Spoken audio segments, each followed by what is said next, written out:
Welcome to the Answer is Yes podcast, where we interview some of the most interesting people that have said yes to opportunities in their life. We hope that through these stories, you can learn to create your own destiny by saying yes along the way. Join us as we explore the new series covering topics such as passion, integrity, and hard work. I'm your host, Jim Riley, and I hope you enjoy these interviews as much as I do. I believe that everyone has an important message worth hearing. Hello and welcome to the Answer is Yes podcast. I hope you're having a wonderful week. I just came off of a great weekend with my kids and my family up at the ski resort and just living my life, and I hope you're doing the same. And the purpose of this show is to continue to bring value by bringing others on board and telling their stories and encouraging you to go after and chase your dreams. And today is no exception to that. I've got a friend of a friend on the line. David Meltzer referred us, and his name is Brian Bogert. How are you today? Man, I'm good. I'm happy to be here with you. I clicked on your website, and you've got an instant YouTube opportunity to look at his first thing. I got ran over by a truck. I'm like, wow, I got to hear this guy's story.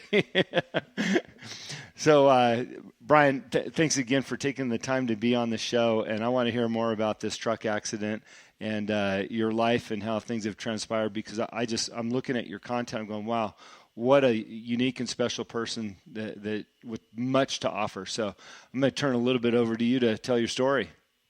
Yeah, thank you so much. So you just heard it, everybody. I got run over by a truck.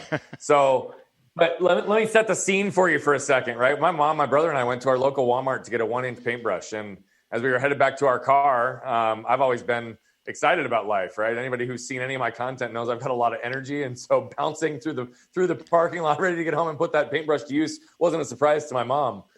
You know, this was also back in the days before key fobs. So I had to wait for her to catch up to the car and unlock the doors before I could get in. She and my brother were a few feet behind me. And as I was waiting there, a truck pulls up in front of the store. Driver and middle passenger get out.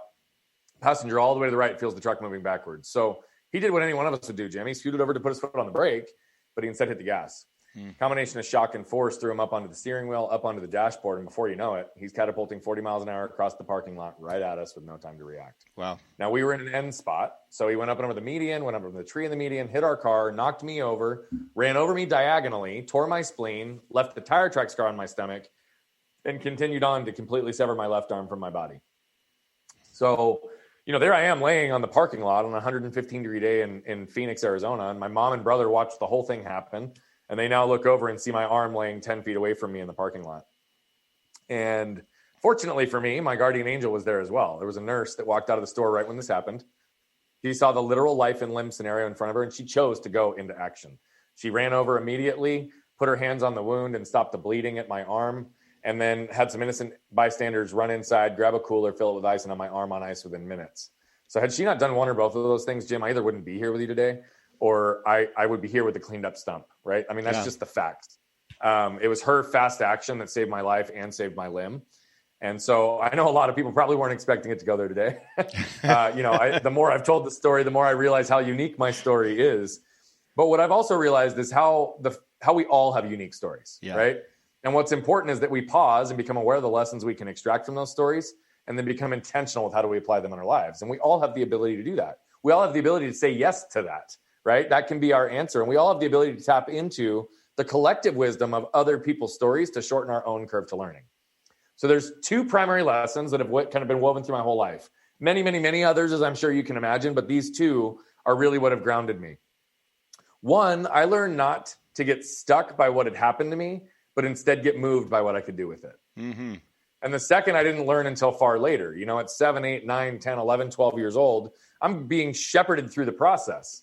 So I'm in a fog because my parents are guiding me. I knew the surgeries were happening. I obviously had to be the one to show up and do the work for therapy, but I was also being guided there. The idea of seeing their son grow up without the use of his left arm was a source of great suffering for them. So my parents willed themselves day in and day out to do what was necessary, what was tough, to ultimately embrace the pain, to strengthen and heal me. So whether intentional or not, what they did was ingrain in me a philosophy and a way of living. They taught me to embrace pain, to avoid suffering. And when this is done right, that's also where we gain freedom. Mm-hmm. So it was this lesson and this piece that not only helped me overcome this unique injury, but how my business partners and I scaled our last business to 15 million within the span of a decade.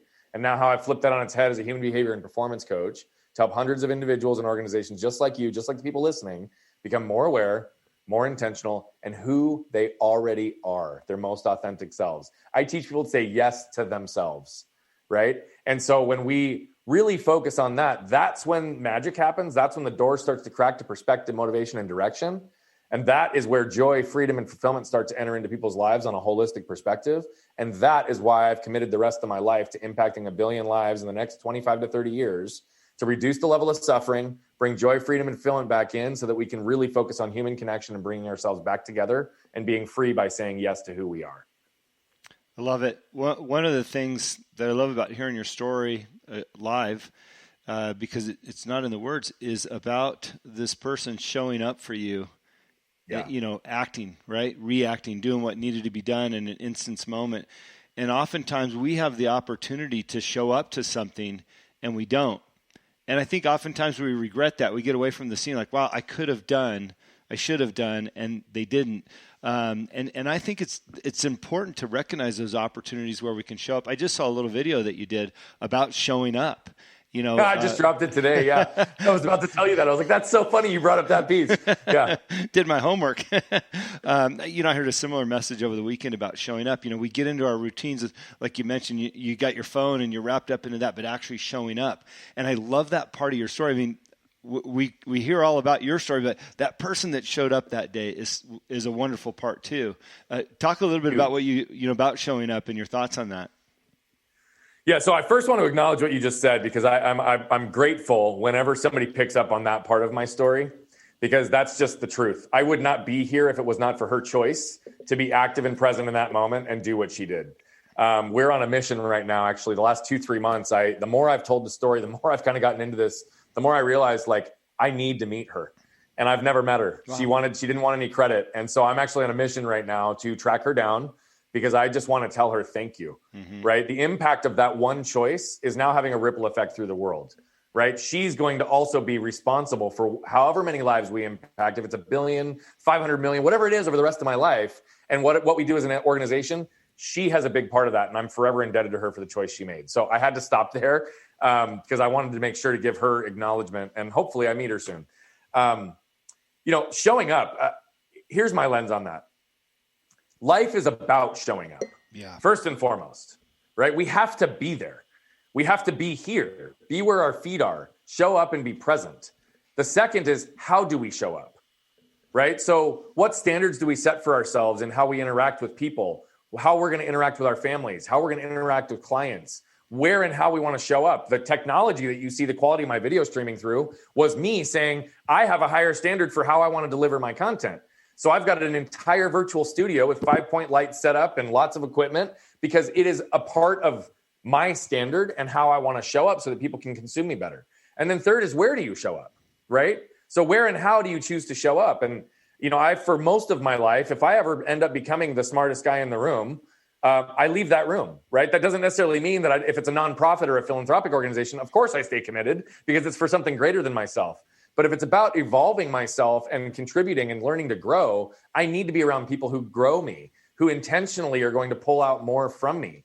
And so I often want to be the least successful and least intelligent guy and least experienced guy in any room I'm in, because when I show up and I'm in that room, when I determine how I'm going to show up to be in that room, and then all of a sudden I'm actually in the right room, all of a sudden magic happens in your life. And you can start to move faster with less effort because of the people that you surround yourself and the choices that you make to be present in this moment around the right people in the right scenarios. Yeah. Brian, I'd love for you to describe a couple instances in your life, the challenge, of getting through schooling, whether that's just, high school into college or both, with a disability to the degree that people can see. Obviously, you never took it as a disability after you recovered from it. And then the second question would be how you overcame that within business itself. Two very good questions. So kids are mean, right? Let's just call it what it is. Kids are mean, and anything that's different or is something for them to challenge and understand, they'll end up finding a way to tease or highlight or create an issue. And so, from very early after the injury, there was a big period of my life where kids just didn't understand. And I also couldn't play with them. I mean, When I went back to school in second grade, half the semester was with an in-home tutor, and the other half of the semester, I had to stay in the classroom with an aide at lunchtime because I couldn't go play with all the other kids. Well, guess what? Not only was I different by what they could see, but I was literally physically being put into a different place that ostracized me and kept me out of the group. Mm-hmm. And so it took me a long time to overcome that. And what I did, frankly, was I created a narrative, right? I'm good, I'm strong, I'm capable, I don't need anybody's help. And that served me very well for a long time as I continued to figure out ways to integrate into the world. That was a 3 to 5 year window. And then once I could use it more practically and could interact and play sports and started doing things, I still had to overcome it.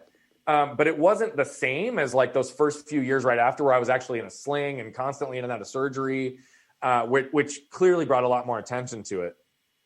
You know, and when you're a teenager in early 20s and in college, right, there's an element of vanity too, right? So every time I took my shirt off to go to a pool party, right, even if I was in great shape, my arm was different, right? Yeah. And so it's like I always had this element of like self-consciousness. And although I didn't view it as a disability, I also knew I was different. And I didn't have the experience in life to understand what a gift that was, right? So It just was partially the evolution. You know, I talked about that narrative that hit me. And I think it's important to pause and say the power of our narratives were realized because I was snowboarding in college and that narrative had still existed. And I went down and re-broke my arm with a compound fracture in the same place that it came off at. I almost lost it again. Wow. And I went 10 months with it hanging by my side, went through 7 surgeons who were afraid to touch me. And I re-experienced a lot of the stuff I did at 7, 8, 9, 10, 11 years old, now as a 20-year-old, without the same stewards guiding me through the process because I was living in a different state, you know, as a man, independent, and doing what I was doing. But I realized the power of our narratives because the world bought into mine. Mm-hmm. I had lots of friends, lots of connections, lots of people who loved me, and nobody, it's not fair to say nobody, most people didn't show up. And the reason they didn't show up is not because they didn't think that I needed it or that they didn't love me. It's because they believed my narrative. Brian's good. He's strong. He's capable. He doesn't need anybody's help. And I didn't have the courage in one of my most vulnerable periods in my life to ask for help. So I shifted that whole next period around human connection, vulnerability, and authenticity. And that served me well in business. What's interesting, though, is you asked specifically, how did this impact me in business? It was never a topic of discussion. Frankly, yeah, I never led with my injury outside of my philanthropic work and talks and coaching and some of the stuff that developed over the years after that. From a business standpoint, I never wanted that to be even on the table. So I would have people and business relationships for 5 years, and I'd make some comment like, "Oh yeah, because my accident," "Oh yeah, because my arm." And they're like, "What are you talking about?" They never knew, right? And in most cases, I was wearing suits, sport coats, long sleeves. And although my arm is smaller and it's 4 inches shorter, you'd be surprised how many people never notice. Right, right. To the point that I've been on stage telling my story in third person, because I have done that on stage often for a reveal moment. Uh-huh. Telling my story in third person, my arm is literally 4 inches shorter. And there is like the majority of the room that doesn't even notice and connect the dots that it's me until the reveal moment, which blows my mind, right? Because I notice all those things. And, but so for business, it didn't. Where I do think it served me, though, was I had a mental toughness and a belief that I was not going to be defined by anybody's boundaries. And so I sought out to do some really incredible things in business. And I did. We had a lot of success. We had a lot of things that took place as a result of the fact that I knew what work ethic looked like from the time I was a little kid. I knew what it took to actually overcome hurdles. And by the way, every time I got knocked down or got a no, as I was trying to grow and scale our business, great, I've been told no my whole life. No, you can't do that. No, you can't do that. No, you can't do that. Okay, watch me, right? It's an element of motivation that came from probably a chip on my shoulder negative place for a long time that I ultimately learned how to reposition into fuel. So that's a little bit about that evolutionary process. That human connection piece we can come back to later because I was flawed in that approach as well that I learned later in life. You know, I love talking about this because so many of us when we're younger, we feel our flaws, we expand our flaws in our own mind, and we're all flawed in one way or another. And what's interesting is we go through our younger years thinking about those flaws and highlighting them until we learn otherwise. But then when you get into business, as you suggested, it doesn't even exist. Right. And people might not even know. And I think it's an important lesson to know and understand as you're growing older that don't dwell on your flaws because in the bigger world, in the bigger picture of your life, it doesn't even matter. And in coaching people,